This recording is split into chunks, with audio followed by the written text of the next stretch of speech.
All right, follow along as I set this up here. You most likely have the Ethernet to USB 3 adapter from StarTech.com. Plug that into the computer. I have gone into the computer and set this up to 9K jumbo frames through the device manager. It still is required because we're using the older camera in the ID, witness cam ID position. That's the Ethernet camera.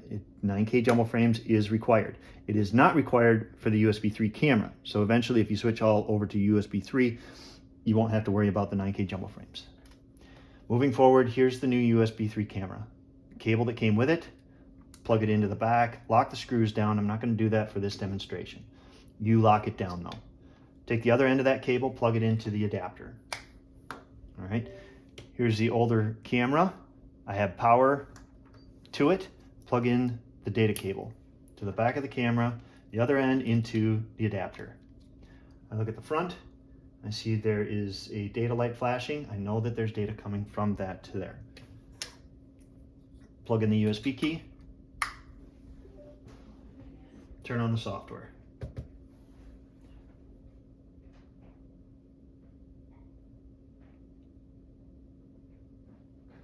I have an image coming from the new USB 3 camera.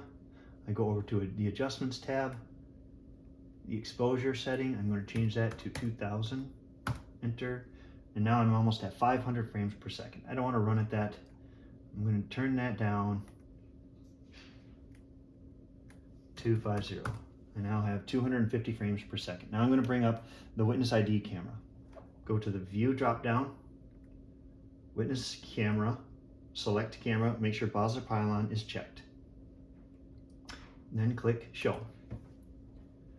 I now have an image coming from the Witness ID camera. Okay, 30 frames per second. I can control this camera, the frame rate, and the exposure by clicking on the Witness Camera settings.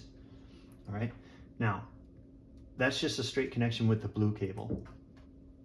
Steve sent you a 50-foot extension cable overnight that you should get tomorrow.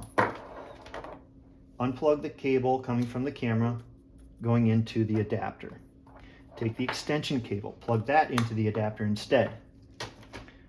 Take the other end of the blue cable coming from the camera and plug it into the extension cable. You'll hear a chime when it connects. And I just heard it.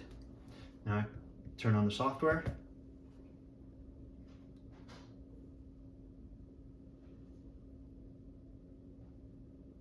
There I have the image, adjustments, exposure setting, change that to 2000. Again, I'm almost at 500 frames per second.